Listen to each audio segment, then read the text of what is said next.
السلام علیکم ورحمۃ اللہ وبرکاتہ۔ وعلیکم السلام ورحمۃ اللہ وبرکاتہ۔ آپ اس وقت آن لائن ہیں، اس لیے سوال کرنے کی ضرورت ہو گئی۔ میرا سوال یہ ہے کہ ہم بعد میں طواف کرتے ہیں، ہر چکر کی الگ دعا ہوتی ہے اس کی، کیونکہ میں نے عمرہ کیا تو میں نے تو الگ دعائیں پڑھی، ہر چکر میں وہی دعائیں پڑھی ہیں، پہلے چکر میں پڑھ جاتے ہیں۔ نحمدہ و نصلی علی رسولہ الکریم، اما بعد۔ آپ دیکھ رہے ہیں نو ٹی وی جدہ اور میں ہوں آپ کا دوست، آپ کا ہوسٹ محمد عاقل۔ آپ کو ہمت کرنے کی ضرورت نہیں ہے کہ میں آن لائن ہوں تو تبھی آپ سوال بھیجیں۔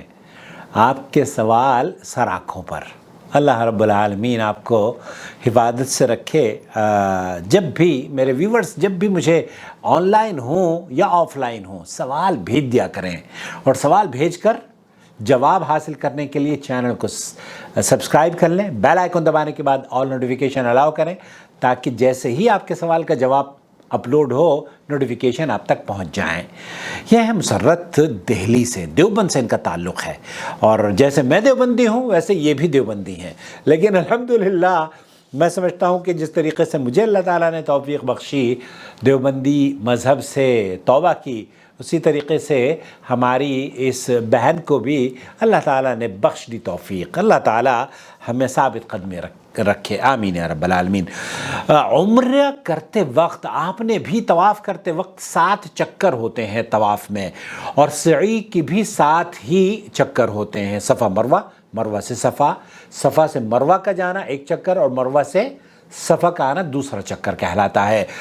تو سعی کے دوران اور طواف کے دوران 7 چکروں کے دوران، 7 سعی کے دوران مختلف کتابوں میں الگ الگ دعائیں بنائی گئی ہیں۔ پہلے چکر کی دعا، دوسرے چکر کی دعا، تیسرے چکر کی دعا۔ آپ نے لوگوں کو دیکھا بھی ہوگا، وہ ہاتھ میں کتاب لے کر پڑھتے رہتے ہیں، اور لوگ شور اور غل بھی ہوتا رہتا ہے پہلے چکر کی دعا۔ ہم بھی ایسے ہی کسی زمانے میں کیا کرتے تھے جب دیوبندی تھے، لیکن اللہ کے فضل و کرم سے اللہ تعالیٰ نے انہیں ہمیں ہدایت سے نواز دیا۔ میں آپ کو لے کر چلتا ہوں فضیلت شیخ محمد بن صالح العثیمین کی محفل میں، ان سے یہی سوال پوچھا جا رہا ہے، بہت خوبصورت جواب انہوں نے دیا ہے، سنیے۔ سؤال آخر يقول: هل هناك دعاء خاص في الطواف أو السعي للحج أو للعمرة؟ سعی اور طواف یا حاجی ہے یا معتمر ہے، یا آپ طواف بھی کر رہے ہیں، تو کیا 7 چکر کی 7 خاص دعائیں ہیں؟ وهل يجوز أن يقرأ القرآن فيهما؟ اور کیا اس میں ہم قرآن کریم بھی پڑھ سکتے ہیں؟ ليس هناك دعاء خاص. لیس ہناک دعاء خاص۔ آپ نے شیخ نے بالکل 2 ٹاک بات کہہ دی ہے، تفصیل سے بھی آپ کی خدمت میں پیش کروں گا۔ کہہ رہے ہیں کہ یہاں ان چکروں کی کوئی خاص دعا اللہ کے رسول صلی اللہ علیہ وسلم سے ثابت نہیں ہے، لیکن سنیے، للحج والعمرة للحج والعمرہ، یا تو معتمر یا حاجی، دونوں کے لیے فليقول الإنسان ما شاء من دعاء. آپ جب طواف کر رہے ہیں تو جو دعا آپ پسند کرتے ہوں، جو ذکر آپ پسند کرتے ہوں، وہ کر سکتے ہیں۔ ولكن إذا أخذ بما ورد عن النبي عليه الصلاة والسلام، لیکن اگر آپ نے اس عمل کو اختیار کر لیا جو نبی کریم صلی اللہ علیہ وسلم سے ثابت ہے، فهو أكمل. فہو اکمل، تو وہ تو سونے پر سہاگے والی بات ہے، وہ تو سنت عمل ہے، وہ تو اس کی تو بات ہی کیا ہے۔ مثل الدعاء بين الحجر، اور اس کی مثال بین حجرین، حجر رکن یمانی اور حجر اسود کے درمیان جو دعا ہے وہ ثابت ہے۔ بين الركن اليماني والحجر الأسود: ربنا آتنا في الدنيا حسنة وفي الآخرة حسنة وقنا عذاب النار. یہاں اللہ کے رسول صلی اللہ علیہ وسلم رکن یمانی سے حجر اسود کے درمیان دعا پڑھا کرتے تھے، ربنا آتنا فی الدنیا حسنہ وفی الآخرۃ حسنہ وقنا عذاب النار، تو یہاں پر وقنا عذاب النار پر رک جایا کرتے تھے۔ وادخلنا الجنۃ مع الابرار، یا عزیز یا غفار، یہ نہیں پڑھا کرتے تھے۔ تو جو اللہ کے رسول صلی اللہ علیہ وسلم سے ثابت ہے اس میں وہی اکمل اور وہی احسن طریقہ ہے، تو یہ دعا اللہ کے رسول سے ثابت ہے۔ یہاں رکن یمانی کے سلسلے میں ایک چیز اور میں عرض کروں کہ اگر آپ بہت سے لوگوں کو دیکھا ہے کہ رکن یمانی پر پہنچ کر اس طرح سے ہاتھ کا اشارہ کرتے ہیں اور بوسہ بھی لیتے ہیں، یہاں اللہ کے رسول صلی اللہ علیہ وسلم ہاتھ کا اشارہ نہیں کیا کرتے تھے، بلکہ اگر آپ اللہ کے رسول صلی اللہ علیہ وسلم کی سنت یہ ہے کہ جب آپ رکن یمنی کے قریب گئے اگر آپ چھو سکتے ہیں تو آپ علیہ الصلوۃ والسلام چھوا کرتے تھے اس سے، لیکن چھو کر بوسہ نہیں لیا کرتے تھے۔ بہرحال وكذلك ما ورد من الدعاء في يوم عرفة اور اسی طرح سے یوم عرفہ کی دعا اللہ کے رسول صلی اللہ علیہ وسلم سے ثابت ہے، وما ورد من الذكر على الصفا والمروة اور صفا مروہ کی بھی اذکار اللہ کے رسول صلی اللہ علیہ وسلم سے ثابت ہے، ان الصفا والمروہ من شعائر اللہ.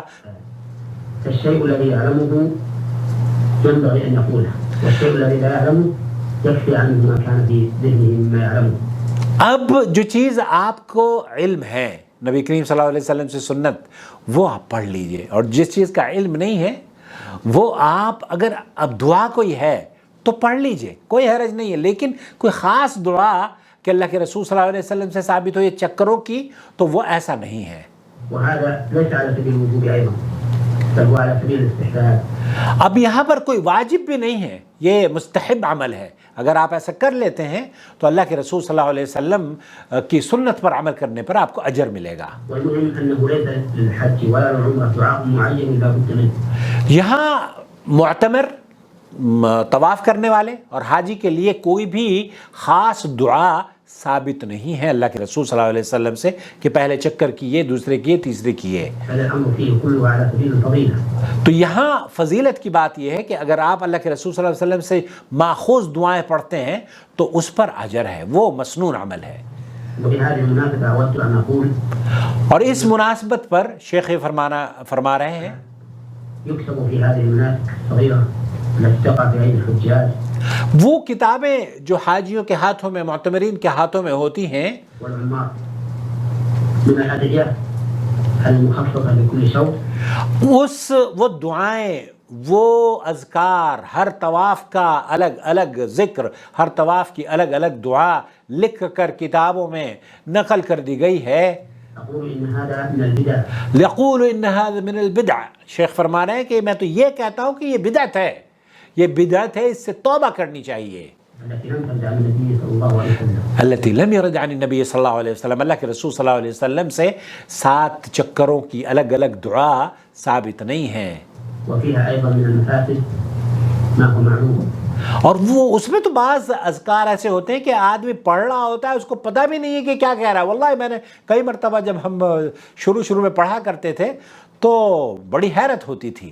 فإن هؤلاء الذين يقرؤونها يظنون أنها أمر وارد عن النبي عليه الصلاة اللہ اکبر. یہ بہت بڑا فتنہ ہے. آپ کو پتہ ہے جب آپ 7 چکروں کی الگ الگ دعا پڑھ رہے ہوتے ہیں نا، پہلے چکر کی دعا دوسرے، تو پڑھنے والا یہ سوچ رہا ہوتا ہے کہ یہ نبی کریم صلی اللہ علیہ وسلم سے ثابت ہے، اور یہ بہت بڑا گناہ ہے. آپ ایسی چیز نبی کریم صلی اللہ علیہ وسلم کی طرف منسوب کر رہے ہیں غیر شعوری طور پر بھی، تو یہ جائز نہیں ہے کسی کے لیے بھی. ثم يعتقدون التعبد بتلك الألفاظ المعينة. اور ان متعین الفاظ سے اللہ کی عبادت کرتے ہیں جو کہ نبی کریم صلی اللہ علیہ وسلم کے نہیں ہیں، اور یہ سمجھتے ہیں کہ یہ نبی کریم صلی اللہ علیہ وسلم کے ہیں. ثم إنهم يقرؤونها وقد لا يعلمون معناها. اور آپ اکثریت ایسی ہوتی ہے کہ ان کو بیان کیا جا رہا ہوتا ہے، پڑھ رہے ہوتے ہیں، لیکن اس کے معنی اور مفہوم سے ناواقف ہوتے ہیں. ثم إنهم يخصون هذا الدعاء بكل شوط. اور پھر اس کے بعد یہ کہ ہر چکر کی الگ الگ دعا اب انہوں نے خود ہی بنائی ہوئی ہے. فإذا انتهى الدعاء قبل تمام الشوط كما يكون في الزحام. اب اگر یہ بہت سارے طواف کرنے والے جب ذکر ختم ہو جاتا ہے، کیونکہ وہ ایک لمیٹڈ دعا ہے، اور جو حج کے دن ہے یا عمرے کے دن ہے اس میں بہت رش ہوتا ہے، تو آپ بعض مرتبہ آدھا گھنٹہ آپ کو طواف کرنے میں لگ گیا ہے، تو جب انہوں نے یہ مکمل دعا پڑھ لی ہے پھر اس کے بعد خاموش ہو جاتے ہیں، سوچتے ہیں کہ بس خلاص اب ہمارا حق ادا ہو گیا ہے، اب ہمیں کچھ پڑھنے کی ضرورت نہیں ہے. سكتوا في بقية الشوط. پھر خاموشی سے خاموش رہ کر طواف کو مکمل کرتے ہیں. وإذا انتهى الشوط قبل انتهاء هذا الدعاء قطعوه وتركوه. اب اگر بعض مرتبہ یہ ہوتا ہے کہ اگر یہ دعا مکمل نہیں ہوئی، مکمل ہو جاتی ہے تو خاموش ہو جاتے ہیں. حتى لو أنه قد وقف على قول اللهم ولم يأتي بما يريد.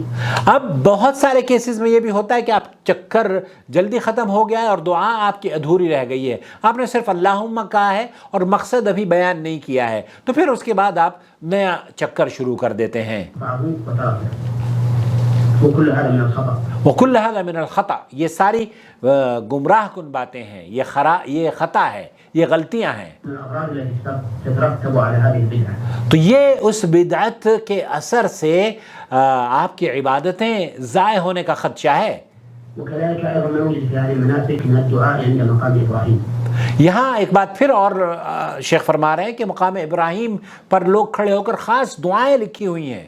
فإن هذا لم يرد عن النبي عليه الصلاة والسلام. لم يرد عن النبی صلی اللہ علیہ وسلم کہ آپ نے مقام ابراہیم پر کھڑے ہو کر کوئی خاص دعا پڑھی ہو. إنه دعا عند مقام إبراهيم. آپ علیہ الصلوۃ والسلام سے ثابت نہیں ہے کہ مقام ابراہیم پر کھڑے ہو کر آپ علیہ الصلوۃ والسلام نے کوئی دعا اور خاص دعا پڑھی ہو. إنما قرأ حين أقبل عليه واتخذ من مقام إبراهيم مصلى وصلى خلفه ركعتين. وأما هذا الدعاء الذي يدعون به ويشوشون به على المصلين عند المقام فإنه منكر من جهتين. یہاں جو خاص دعا مقام ابراہیم کی پڑھی جا رہی ہے وہ دو طرح سے شیخ فرما رہے ہیں کہ وہ غلط ہے، بلکہ آپ کا عمل یہ ہونا چاہیے کہ جب آپ طواف مکمل کر لیں تو 2 رکعت مقام ابراہیم پر اگر جگہ مل جائے تو وہاں نماز پڑھیں، اگر وہاں جگہ نہ ہو تو پورے حرم میں کہیں بھی آپ پڑھ سکتے ہیں. الجهة الأولى أنه لم يرد عن النبي عليه الصلاة والسلام فهو بدعة. جہت الاولی شیخ فرما رہے ہیں کہ 2 طرح سے، یہ ایک تو یہ کہ مقام ابراہیم پر نبی کریم صلی اللہ علیہ وسلم نہیں پڑھا کرتے تھے اور یہ بدعت ہے. الجهة الثانية أنه يؤذون به هؤلاء المصلين. اور دوسری جو بات ہے وہ یہ کہ آپ مقام ابراہیم پر کھڑے ہو کر نمازیوں کو آزمائش میں ڈالتے ہیں، مشقت میں ڈالتے ہیں. وہ طواف کرنے والے آپ طواف کر رہے ہوتے ہیں اور آپ کھڑے ہو کر وہاں نماز پڑھ رہے ہوتے ہیں، تو وہ لوگ جو کہ اصرار کرتے ہیں کہ جناب مجھے تو مقام ابراہیم پر ہی نماز پڑھنی ہے، انہیں یہ غلط فہمی ہے. آپ مقام ابراہیم کو ضروری نہیں ہے بلکہ کہیں بھی حرم میں نماز پڑھ لیں گے تو 2 رکعت نماز آپ کی ہو جائے گی. الذين يصلون خلف المقام. وہ لوگ جو کہ مقام ابراہیم پر نماز پڑھنے پر زیادہ توجہ اور غور کرتے ہیں یا پوری طاقت اپنی لگا دیتے ہیں، بلکہ گھیرا ڈال لیتے ہیں لوگ کہ ہمارے بھائی کو یہ مقام ابراہیم پر نماز پڑھنا میسر ہو جائے، اور پولیس والے ان کو ڈنڈے مار رہے ہوتے ہیں، کہتے ہیں کہ یہ سعودی عرب کے لوگ ہمارا احترام نہیں کرتے. ارے بھائی تم نے کب مسلمانوں کا احترام کیا؟ تم تو لوگوں کو تکلیف پہنچا رہے ہو. بہرحال والمهم أن غالبا ما يوجد في هذه المناسك غالبه مبتدع. اور وہ جو لوگ اس طرح کی کام کرتے ہیں نا وہ زیادہ تر لوگ بدعتی ہیں، کیونکہ بدعتی کو اتنی سوجھ بوجھ نہیں ہوتی کہ کس مقام پر اللہ کے رسول صلی اللہ علیہ وسلم نے کیا کیا ہے، بلکہ وہ تو دیکھا دیکھی جیسے لوگ کر رہے ہیں ویسے کرتا رہتا ہے. إما في كيفيته وإما في وقته وإما في موضعه. جی، خلاصہ کلام یہ ہوا کہ کسی بھی چکر کی الگ الگ دعا نہیں ہے، بلکہ صرف رکن یمنی اور حجر اسود کے درمیان اللہ کے رسول صلی اللہ علیہ وسلم سے ثابت ہے کہ ربنا آتنا فی الدنیا حسنہ وفی الآخرۃ حسنہ وقنا عذاب النار، یہ پڑھا کرتے تھے. اور اللہ سے دعا ہے کہ اللہ تعالیٰ جو معتمرین اور حجاج اور زائرین آئے ہوئے ہیں اللہ ان کے حج کو مبرور فرما دے، قابل قدر سعی اور معاف کیا ہوا گناہ بنا دے. اور مسرت کے میرے خیال سے بہن بھائی بھی آئے ہوئے ہیں، اس مرتبہ بھابھی آئی ہوئی ہیں نا آپ کی، ان کو میرا نمبر دے دیجئے، وہ چاہیں تو جدہ میں آ کر گھوم کر جائیں اور ہمارے یہاں دعوت کھا کے جائیں. والسلام علیکم ورحمۃ اللہ وبرکاتہ. آپ کا بھائی محمد عاقل، جدہ سے، مملکت سعودی عرب. اللہ ولی الذین آمنوا یخرجهم من الظلمات إلى النور والذین كفروا أولیاؤهم الطاغوت یخرجونهم من النور إلى الظلمات أولئك أصحاب النار هم فيها خالدون.